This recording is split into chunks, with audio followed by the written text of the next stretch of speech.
everyone, Tony T with the final hot take of the evening. Man, the Biden thing, it's like the OJ trial, only a lot more boring, but the stakes couldn't be higher. I just watched Rudy Giuliani's YouTube channel.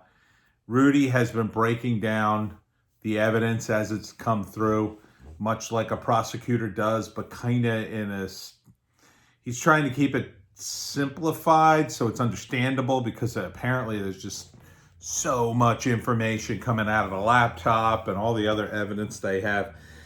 So I highly recommend, if you have any interest in this, if you're still on the fence about Biden for some reason, go to Rudy's YouTube channel and listen to him break down the evidence. And it is legit. The laptop is totally legit. I mean, I already went through it once. I mean, it was dropped off at the repair place. Hunter's signatures on the receipt. His lawyer asked for it back. I mean, it's Hunter's, and you've got two corroborating witnesses on the email chains who confirm that the emails are real. The only person they don't have is the 14-year-old girl who's in the pictures, and I suspect they already know who that is. I suspect it's Hunter's niece, but who knows? They can't say. But the most amazing thing that's happened over the last day or two is the media's reaction to the recent debate and this scandal. Watching CNN, and I turned on CNN today, it was like looking into another world. They are talking about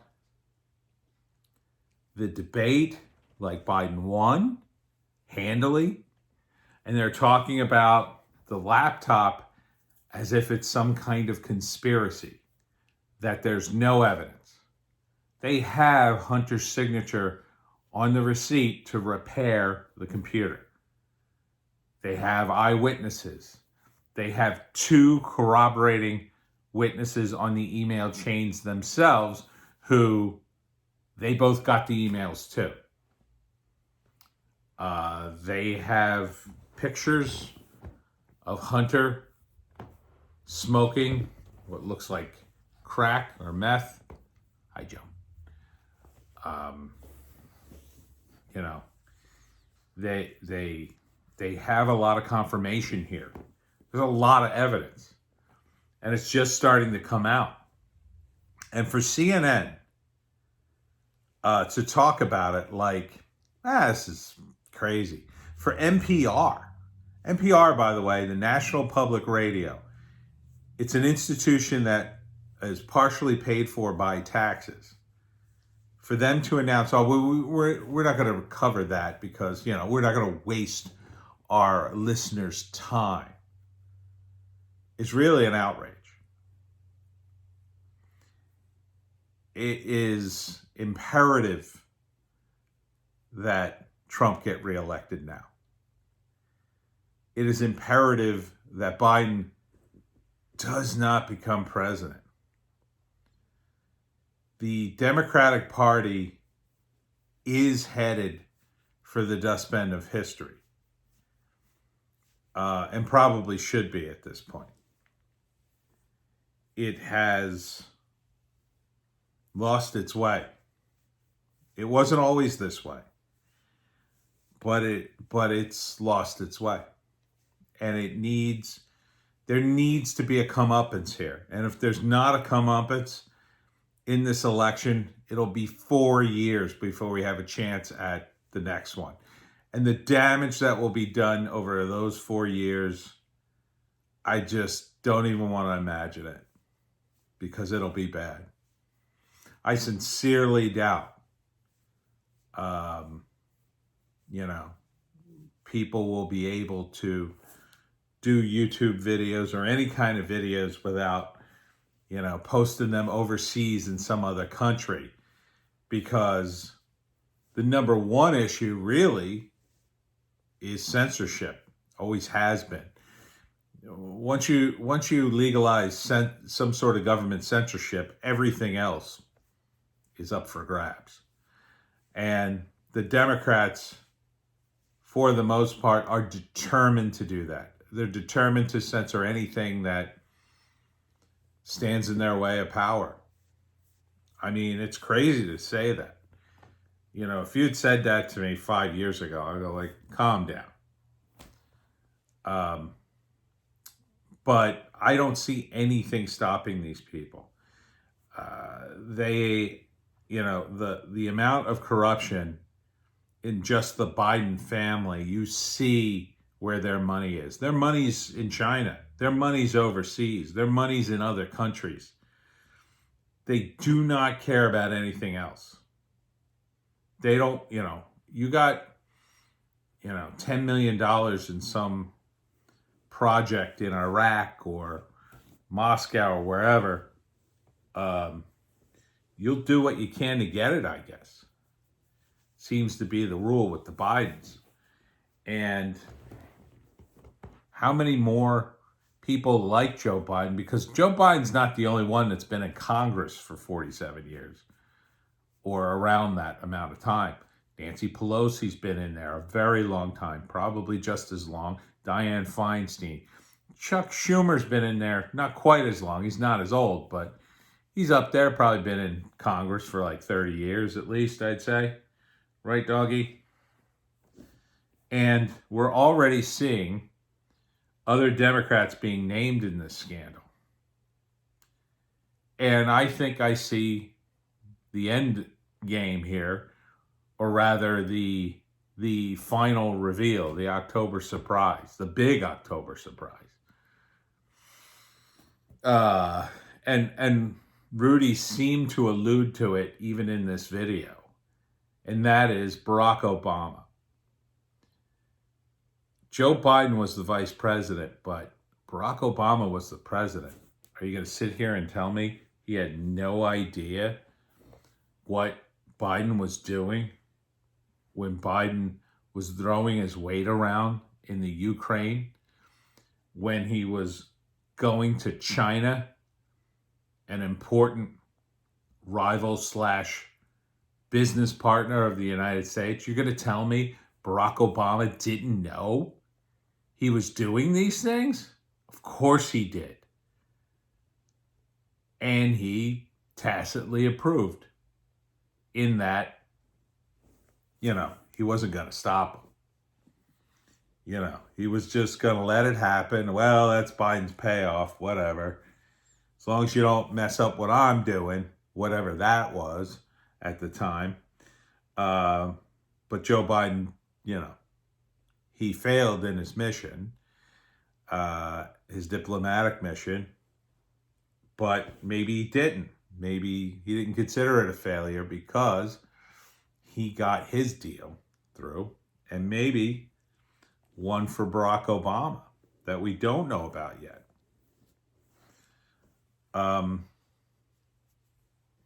That sort of revelation would be almost too much,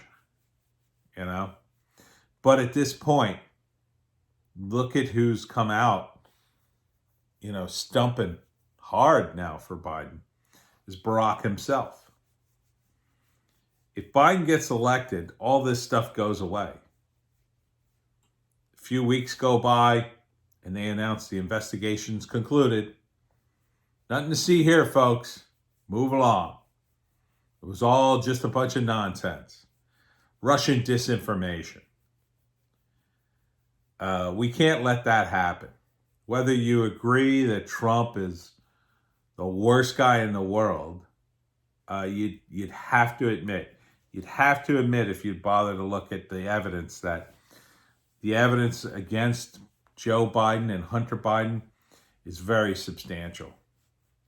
The laptop, the reported zero hedge, and I assume there's a paper trail a mile wide because Hunter if he left an entire laptop full of incriminating information, I think he's pretty much capable of leaving all kinds of incriminating information everywhere. So I think one of the reasons these witnesses came forward is they know how bad it is. The emails seem to indicate that they kind of knew, hey, we got to be careful here, or we're really going to get into trouble. And at one point they were telling each other, hey, don't use Joe Biden.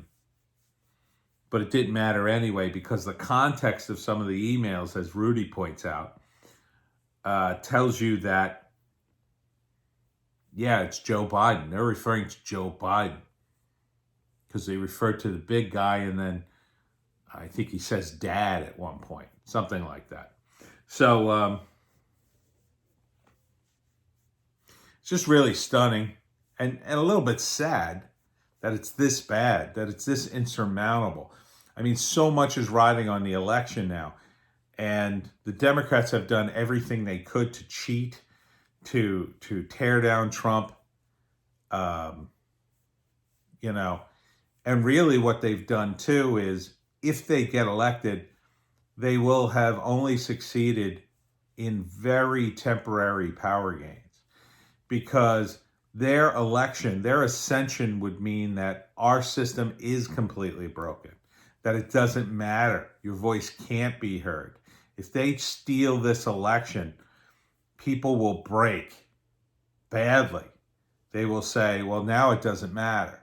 Now our votes really don't matter. It doesn't matter who you vote for if that happens. I don't think it will. I don't think they can steal an election by that much. And I think the Democrats are stealing votes in states where, even in those states, it's not going to matter. The one hopeful sign, well, I shouldn't say the one hopeful sign. There are many hopeful signs. But a major, major hopeful sign is, and I talked about this before, when Trump was elected, he got 8% of the black vote. And that was a lot for a Republican. They say if Trump gets 20%, or any Republican gets 20% of the black vote, the Democrats will never win a presidential election for at least a generation. A new poll puts Trump at 46% of the black vote. He's actually lost some of the white vote, but it's almost not going to matter. The amount of votes he's lost outside of the party is very tiny. And there are many people that I know who either didn't vote in 2016 and are totally voting now, and a lot of people I know who weren't excited to vote, who are definitely excited to vote for Trump now, and will go. They will crawl over broken glass if they have to vote for this man. Every indication says Trump is going to destroy Biden, even worse than he did in the debate. The crooked polls are wrong. The scandal is true. I predict now Barack Obama will be the big reveal, and that Trump will win in a landslide, and that the Trump administration, as Razorfist said during his analysis of the debate, that the Trump administration is so confident they're trying to support the down ballot people now, which I think is also true. And I think you're going to be shocked at how good the GOP does down ballot, because people won't just vote for Donald Trump. They're not. You think people are mad at Donald Trump? They are. There's a portion of people, they're mad. But they can look at Donald Trump and his accomplishments and say, well, I don't really like the guy, and some of the things he does pisses me off, but I can't argue with these accomplishments. There was another one today, peace in the Sudan, peace between Israel and the Sudan, who have been at war for many years. Not a hot war, obviously, but officially at war. And Trump announced today that there are 5 more countries in the Middle East that are going to sign on to the peace deal. One of them, Saudi Arabia.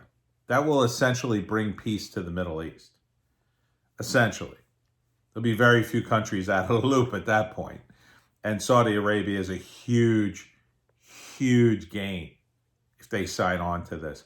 It essentially means the days of terror are just about over. You know, you'll have a handful of ISIS and Hezbollah guys running around, and Al-Qaeda maybe, but those guys are be way, even more in the minority than they were before. That's historic. That is earth-shattering, historic. People will be writing 100 years from now about Trump's diplomatic gains.